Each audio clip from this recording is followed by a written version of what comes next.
Hello everyone and welcome back to another One Piece Treasure Cruise video. So in this video I'm going to be showing you everything you need to know about Treasure Map versus Ulti. So I'm going to be showing you what Ulti does, any other details you need to know about the Treasure Map, if the Sugofest is good and whether you should pull or not, and finally I'll be showing you my teams for Treasure Map versus Ulti. So without further ado, let's get straight into the video. So starting off, we're going to be talking about Treasure Map Ulti. So she is a strength striker powerhouse unit with a honestly a decent captain ability for a free-to-play unit. She gives you a 3.75 times attack boost as well as 1.5 times HP boost and 1 turn of cooldown. So honestly very good for a free-to-play character. But in terms of her special effects, she maxes out at 12 turns, and she has the same effect as version 2 Doflamingo, the Dex Legend. So she does damage based on the excess damage that you've dealt.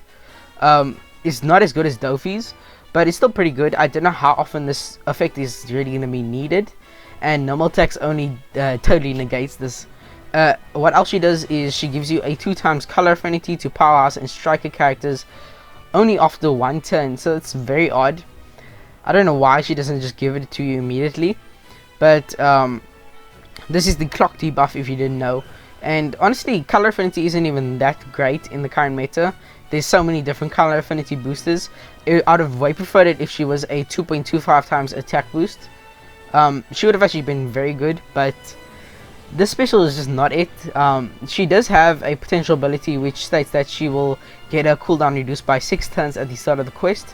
So she will start out the quest at a 6 turn cooldown, but I don't think you're ever really going to need this special, so yikes, not an amazing unit. In terms of her sailor effects, she gives stats and a matching orb to powers and strikers, so honestly not a bad sailor effect there.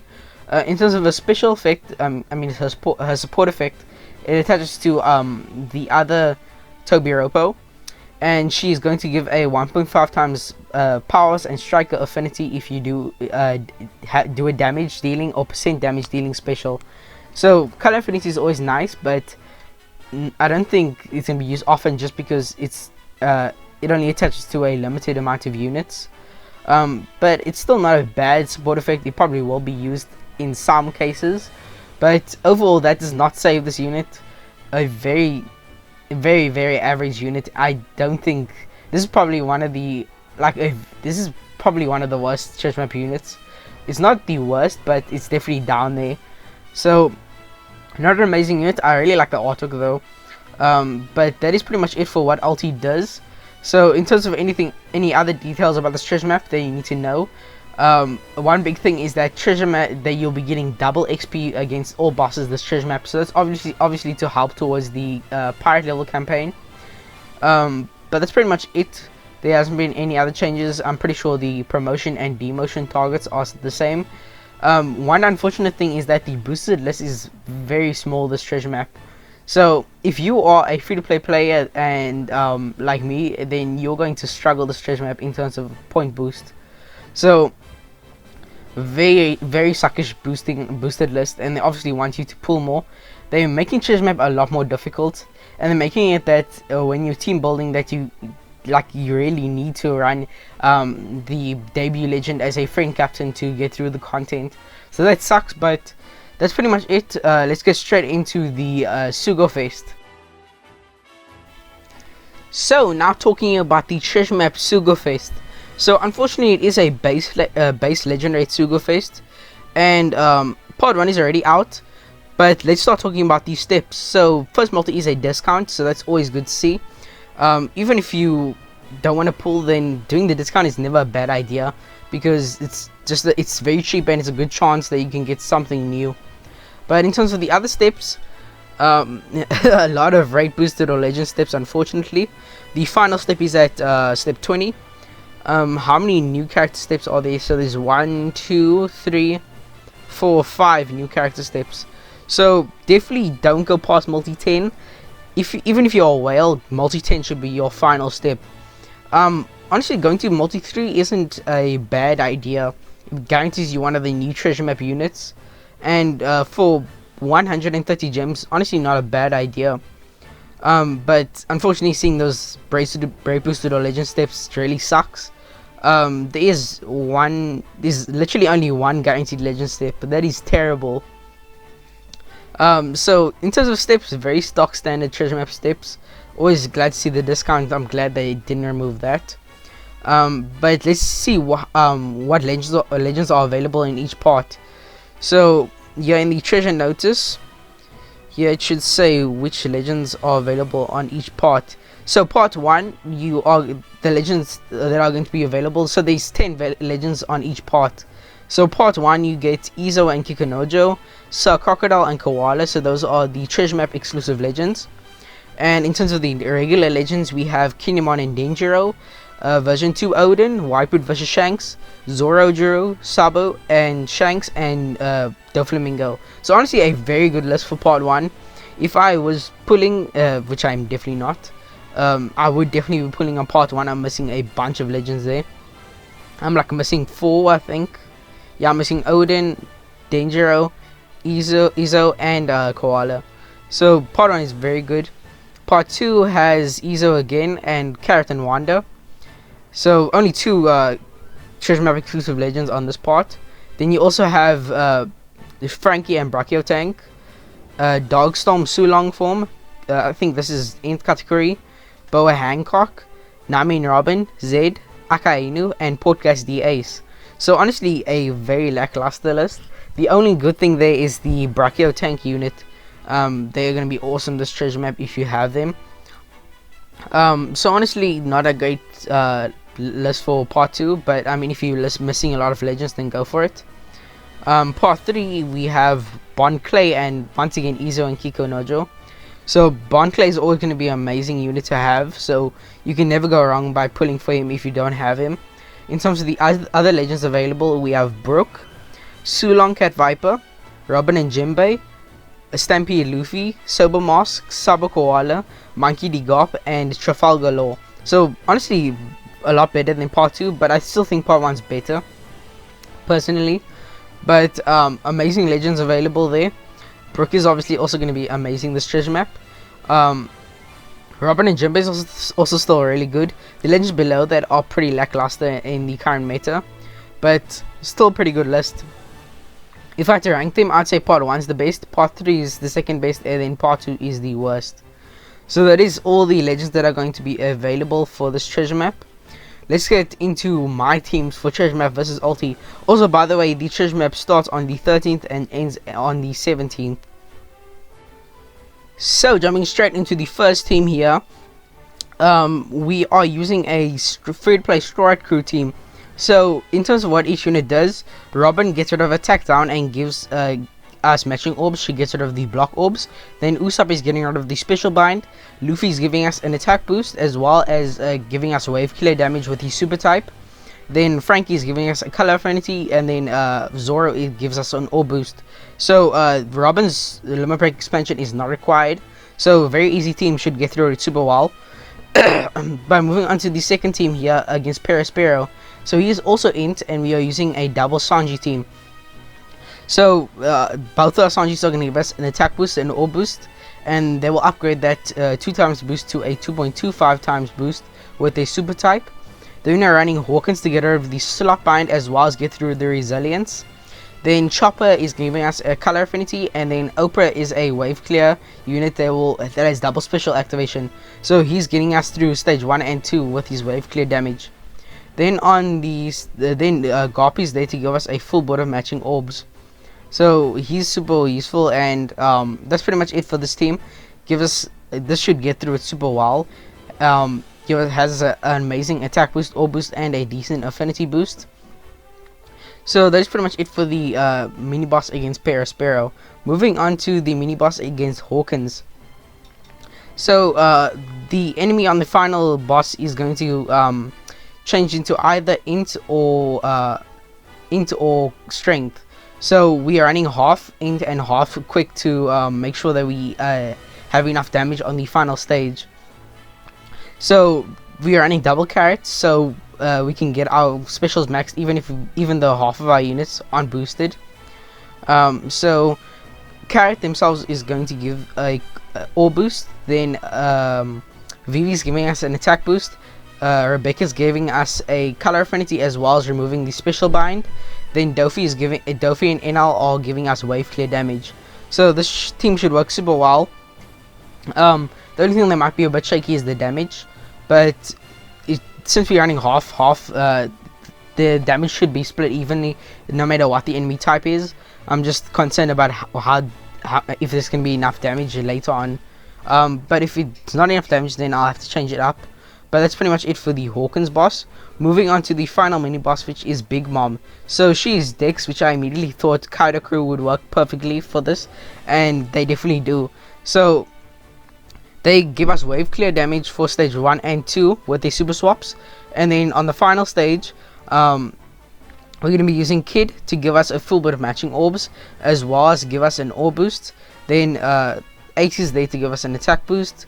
Kanjuro is going to get rid of the spare as well. No, he's not getting rid of the spare. He's getting rid of the enemy defense up, as well as give us a conditional boost. Then Orochi, as with the disloyal retainer support, is going to get rid of all the debuffs that we are inflicted with.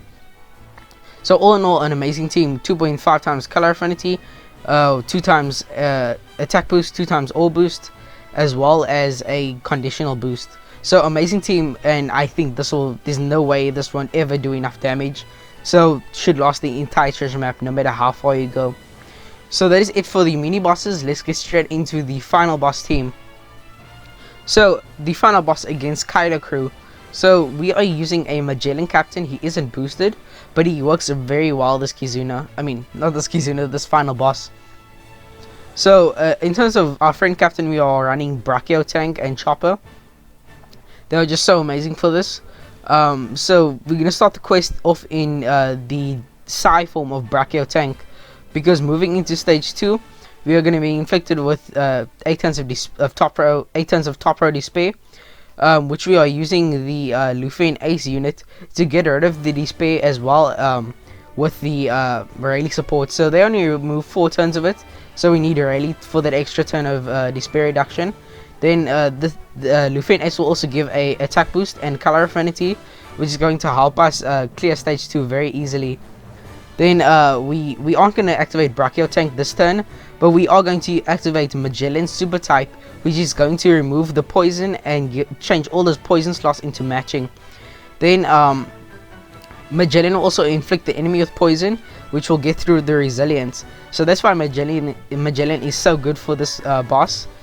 Just provides so much, getting us through all that poison and resilience, as well as giving us an affinity with his special effect. So all that gets through stage 2 very easily. Then you want to move into the final boss in the Psy form of Brachio Tank, because they will get rid of the 8 turns of attack down inbuilt in the captain effect. Then in terms of the paralysis, Magellan is once again amazing, because he reduces paralysis by 10 turns in his captain ability. So we don't need to worry about the paralysis. Then in terms of the threshold, we are using Brook. So unfortunately his expansion is required, because he gets double special activation in his Limit Break expansion. So with his expansion, he gets rid of 4 turns of the threshold. Then Nami will get rid of the other turn with a support effect. In terms of why Ivankov is there, so he's there because his special isn't required, but he is there for the support effect. So on stage 2 you want to use Ivankov. Then Junpei will lock your matching orbs so that you can carry it over into stage 3. And Boa Hancock is this there to give us a 2.5 times chain lock. But the main reason she is there is to activate Magellan Super Type, so that is absolutely necessary. And then on the final stage you also want to activate Brachio Tank, and since you didn't activate the special on stage 2, you can decide which form you want them in on the final stage based on what type the enemy changes into. So then after that you can use their special, and that will give you a 2.5 times attack and all boost. So they just provide so much damage on the final stage. And then you can activate Magellan again for a color affinity. So on the final stage you'll definitely have enough damage to kill. So honestly not a bad team, and I'm definitely going to be using this. The Intrusion team is a bit more sketchy. So here we are using a Captain Sabo Ace. So they are really good for the Intrusion battle. So as you can see, we get a, so on stage 2 we get a 80% health cut, and then on the and then moving into the final into the final battle, we get a bunch of fixed damage. So just because of that damage, running Brook Friend Captain is a really good idea. So he's going to activate his resilience effect in his captain ability, which will completely negate dying there. Then in terms of getting rid of the defense up, we are actually, I forgot to put a defense up reducing special here, but just in this spot, just put any unit that reduces defense up, and then that's what they need to do on this team. Then Sanji is going to give us an attack boost on, so you want to activate Sanji and Sanji and Saba Ace on stage 2, because if you activate an attack boost or an ore boost on the final stage, she will blow your enemies or your crewmates away. So you need to carry over an attacker and ore boost into the final stage. So that's what Sanji and Saba Ace do. And then Saba Ace also reduces the despair on stage 2 in the special effect. So that is awesome. So you need to make sure you have a Luffy support attached to Saba Ace to make sure that the ore boost is 3 turns and carries over into the final stage. Then Sasaki is there because actually Sasaki doesn't fulfill any purpose there. He can be replaced by anyone. He's just there for point boost and type advantage. Then whatchamacallit, Garp is here for his CT reduction, because on the final stage here you're going to get 2 turns of special reverse to your crewmates, and then 1 turn of special reverse to your captain. So just make sure to use Garp, and then you will get all your specials rewinded, and also he's going to no, that's pretty much it. So he's going to rewind your specials, so that's all Garp is there to do. His attack boost is irrelevant because you have Sanji's boost that carries over from stage 2. That's pretty much it for what Garp does. As I said before, Sasaki is useless. Sanji's there for an attack boost. Saba Ace is there for despair reduction, as well as the ore boost that carries over. Then Brook is there for a for his resilience, and then Brook also gives you a massive chain boost, like the best chain boost in the game. So you can get around that chain attack down pretty easily. So that's pretty much it for this team. Very shaky compared to the final boss team in my opinion. As I said before, just put a defense up reducing special here. Preferably want them to be a quick unit, but unfortunately I couldn't find any other units like Sanji and Garp that are quick, so losing quite a bit of type advantage there. But that's pretty much it for this team.